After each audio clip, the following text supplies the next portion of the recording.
So, Tracy, do you mind if I call you Tracy? Dr. Karen asked, and then without waiting for an answer, continued her question. So, Tracy, what is it that you are hoping to get out of these sessions? Based on her initial video consultation, she knew generally what the issues were in Briley's marriage, but she wanted Tracy to articulate what her goals and objectives were. Making sure that all parties were on the same page was a necessary first step in marriage counseling. This was her first session with the Brileys, Tracy and Jack. Although she had spoken with Tracy on a Zoom call, this was her first time seeing Tracy's husband. Jack Briley stood a couple of inches over 6 feet and was lean, with the body of a runner rather than someone who spent hours in the gym bulking up. Clean-shaven with thick blonde hair worn a little long on his collar.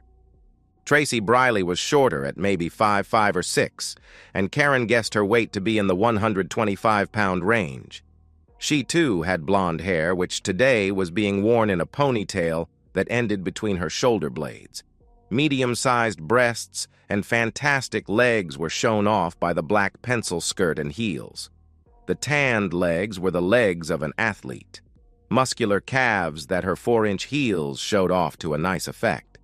My husband has become controlling and emotionally abusive. He is constantly trying to violate my right to privacy. Jack has become insanely jealous, and his controlling and manipulative behavior has gotten out of hand. My goal in marriage counseling is to assure Jack that he has nothing to worry about and that his controlling behavior needs to end. Karen watched Jack's face as his wife described the problem from her point of view. His face was expressionless and almost detached as his wife spoke. Karen could very easily see him being a controlling asshole. Thank you, Tracy. Jack, let's build on what Tracy said. Tell me, what do you see as the problem in your marriage? Jack Briley locked eyes with Karen and then turned his eyes to watch his wife. He then spoke with a flat, unemotional tone. My wife is having an emotional affair with her supervisor. I want her to quit her job and never have contact with him again. Tracy rolled her eyes in disgust. You see what I'm talking about? I get this same nonsense day in and day out, and I am sick of it. Tracy spat out the last part in a mix of anger and frustration. Karen swiveled towards Jack. That's a very inflammatory accusation, Jack. I do have a couple of questions for you. Why do you consider her relationship with her supervisor to be an affair, and what evidence do you have? Jack sat back in his chair and looked at first Tracy and then the marriage counselor. I'll answer, but first I have a couple of questions for you if you don't mind. Tracy chose you and met with you, but I never got a chance to speak with you. Karen gave him an appraising look. You can ask me a couple of questions. If I think they are inappropriate, I will simply refuse to answer them. Fair enough. Jack again locked eyes with Karen. Are you married? No, I am not married, Karen replied. Have you ever been married?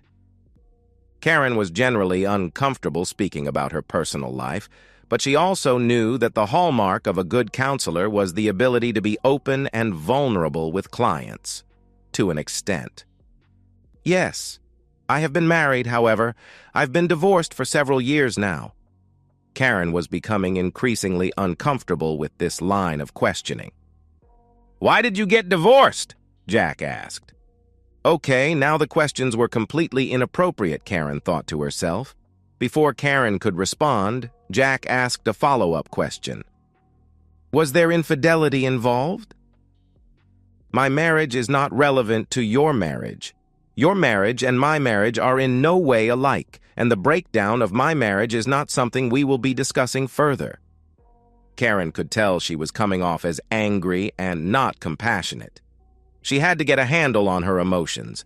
Why did Jack Briley have to go to that sore spot? I'm going to take that as yes, Jack replied. Yes, there was infidelity involved, Karen said, her lips compressed into a pale, thin, hard line. Thank you for your honesty, Jack replied. The reason I say that this is an emotional affair is because not only do they see each other all day at work, but they're constantly texting each other at night and on the weekend. Every time we're out, she spends most of her time on her phone with her boss. She refuses to show me her texts and turns her phone away from me so that I cannot see what she is doing. She sleeps with her phone under her pillow and takes it into the bathroom with her. We haven't had intimacy in 3 months, and if she is not sleeping with her boss now, I know she'll be in bed with him soon. Karen looked at Tracy. This was a much different spin on the story than what Tracy had related to her over Zoom. Tracy, is Jack accurate in what he is saying? Tracy again had an angry, disgusted look on her face. No, I text with a lot of people. I have family and friends that I trade messages with. He is just being sad and pathetic. He wants to control me and not let me have any friends. Jack, do you have any evidence to support what you are accusing Tracy of? Jack reached into the backpack that he had placed on the floor as he had taken his seat at the beginning of the session. He extracted several pages and handed them to Karen. What am I looking at? Karen asked. That's our phone bill from 4 months ago. If you look at page 4, that's where Tracy's cell phone details begin. It ends on page 5. You can count them if you want, but she has a little over 300 total texts that month, mostly to me, her sisters, and her mom. What are you doing, Jack? You're proving my point for me, Tracy said. She had sat silently so far, but Jack was really starting to piss her off with this bull.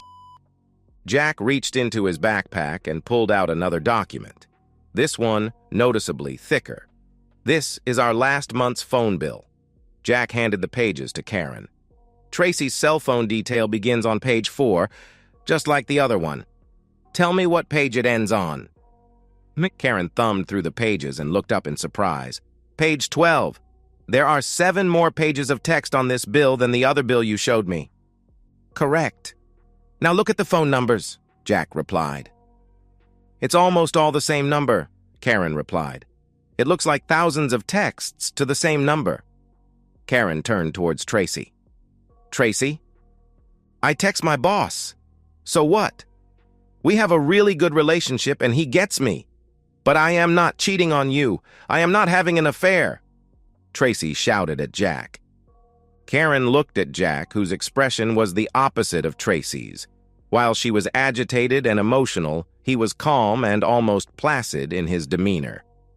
Prove it, Jack said. That statement brought both Tracy and Karen up short. It wasn't up to Tracy to prove she wasn't having an affair. It was up to Jack to prove she was having an affair. How can I prove I'm not doing something? You can't prove a negative. Asking me to do that is as ridiculous as you thinking I am having an affair. You can prove it to my satisfaction, Jack said, sticking out his hand. All you have to do is let me read your texts. Tracy looked towards Karen. Can you believe what I have to deal with? This is what I meant when I said I have no privacy. She rolled her eyes at Jack. Fine. You want to read my texts? Tracy reached into her purse and pulled out her iPhone. Go for it. Afterward, you can apologize to me and drop this whole ridiculous topic. She handed her phone to Jack after unlocking the screen. Jack reached into his backpack and pulled out a laptop and a cable. He plugged one end of the cable into Tracy's iPhone and the other end into the laptop. He then opened the laptop. What are you doing? Tracy asked. She had a panicked look on her face. I purchased recovery software for iPhones. This will restore all deleted texts, photos, and videos. Jack punched a couple of buttons on his laptop and watched the screen. No! Tracy shrieked and lunged for her phone, grabbing it from Jack. She ripped her phone out of his hand and the sync cable along with it. Karen was startled by Tracy's sudden reaction. Jack seemed to expect it. I am not going to let you violate my privacy, Tracy shouted. Tracy, this doesn't look good for you. It makes it seem like you are hiding things, Karen said. I have a right to privacy. She looked at Jack. I'm your wife. You have to trust me. Karen looked at Jack. She is right about that. If you don't trust her, you don't have a marriage. Everyone deserves privacy. Jack looked from Karen to Tracy and then back towards Karen. Do you know the difference between privacy and secrecy? I don't know, Jack. Why don't you explain it to us? Tracy said with a vaguely aggressive tone. Everyone's entitled to privacy in a marriage. You want to use the bathroom behind a closed door? That's privacy. You want to keep a diary or journal? That's privacy. You see, privacy doesn't affect the marriage. It doesn't help the marriage, nor does it hurt the marriage. Privacy has a completely neutral effect on a marriage. You can't say the same thing about secrecy. When you have relationships and conversations with members of the opposite sex, and you exclude your spouse, then you have gone beyond privacy and are now leading a secret life. Secrecy is harmful to a marriage. You know as well as I do that the texts you have exchanged with your boss will hurt me and will hurt our marriage. That is why you will not let me see them. You know that if I see what the two of you are saying and doing that, I will file for divorce. Tracy had tears running down her face. That's not true. Some of our texts may have crossed the line a little, but I have not cheated on you. I am not going to cheat on you.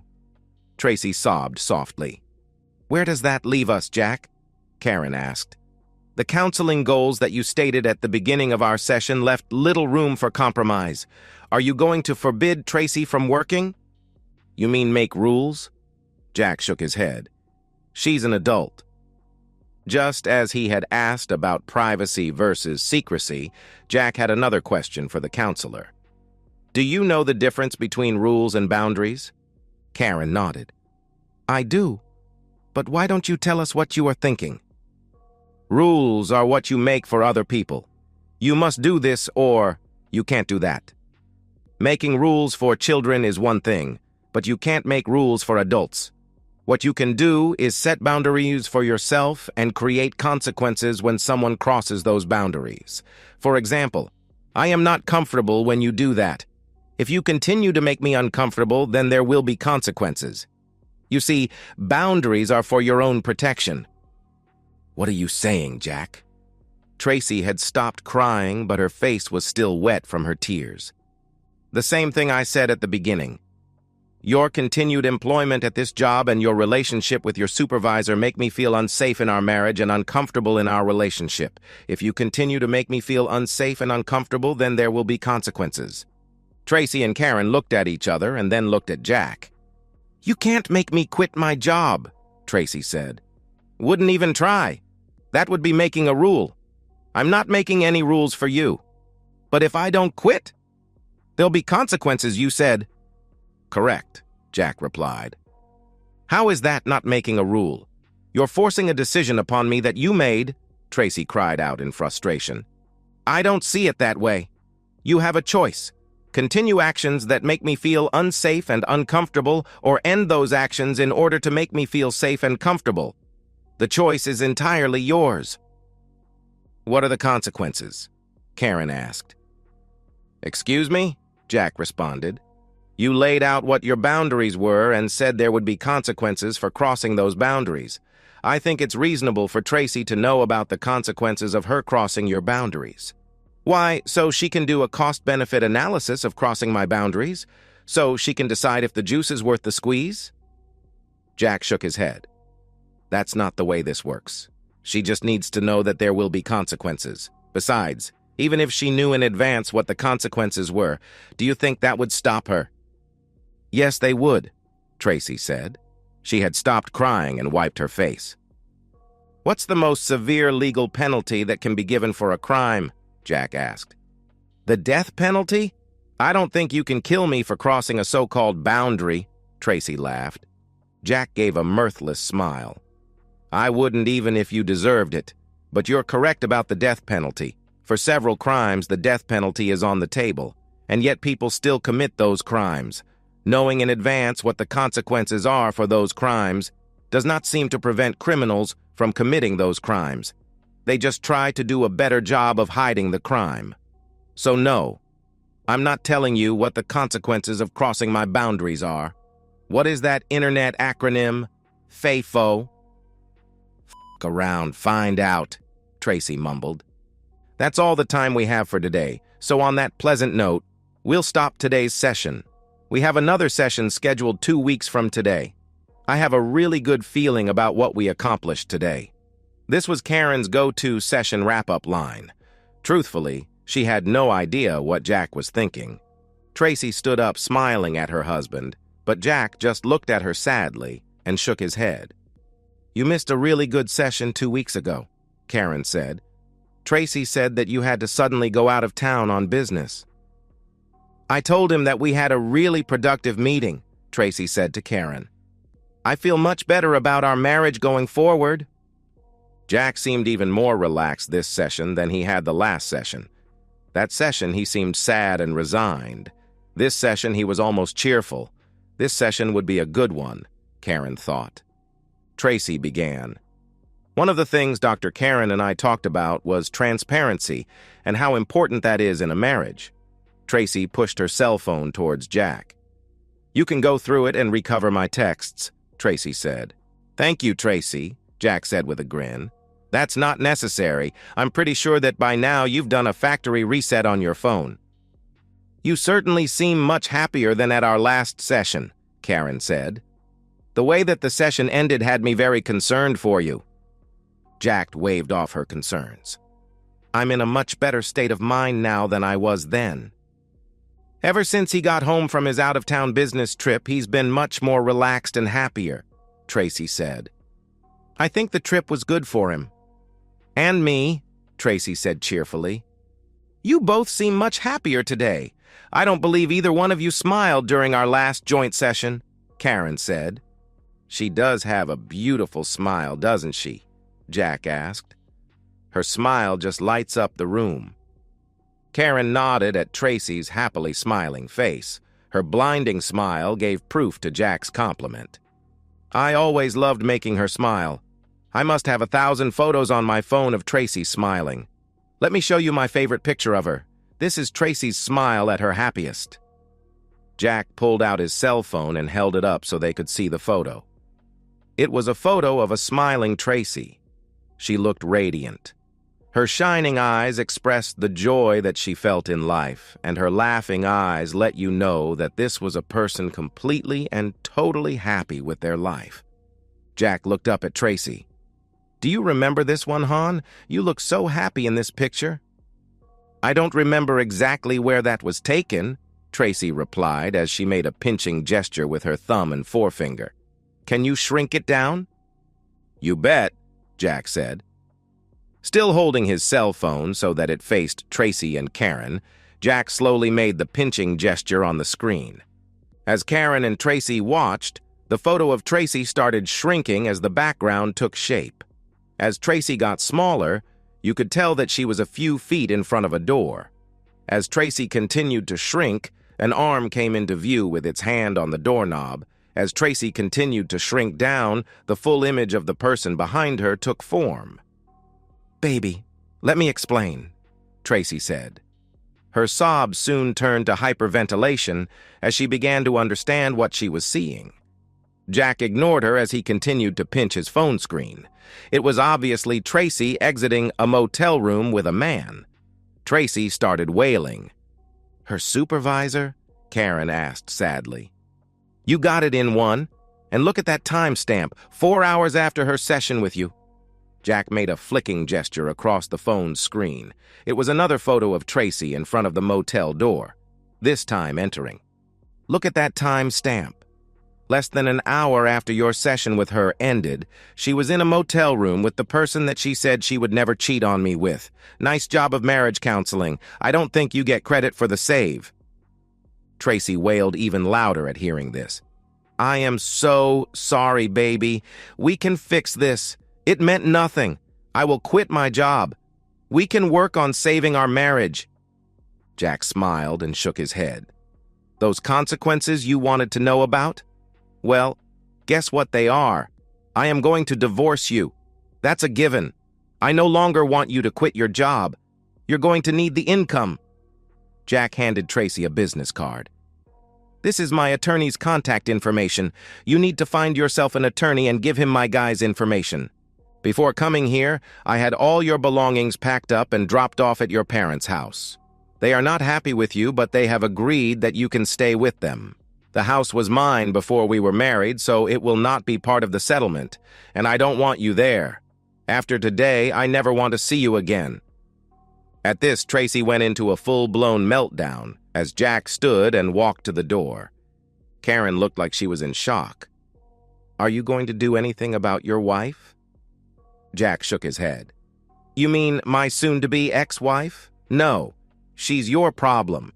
You had the chance to hold her accountable and you didn't take it. You made such a great impression on her last session that she immediately went out and cheated on me after leaving you. By the way, I found out that when you said that your marriage ended due to infidelity, it was actually your infidelity, not your husband's. The reason I bring this up is because I think marriage counseling is not the best fit for you." Jack stood and walked to the office exit. He looked down at Tracy. She sat on the floor hugging herself and rocking back and forth as she kept repeating, "I'm sorry, I'm sorry, I'm sorry." He shook his head at the sorry scene and walked out the door. And that's the end of today's story. If you enjoyed it, please give this video a thumbs up and drop a comment below. Your support helps the algorithm push my content further. If you're new to the channel, don't forget to hit that subscribe button. It really helps me keep creating more stories for you. Thanks for watching, and I'll see you in the next one.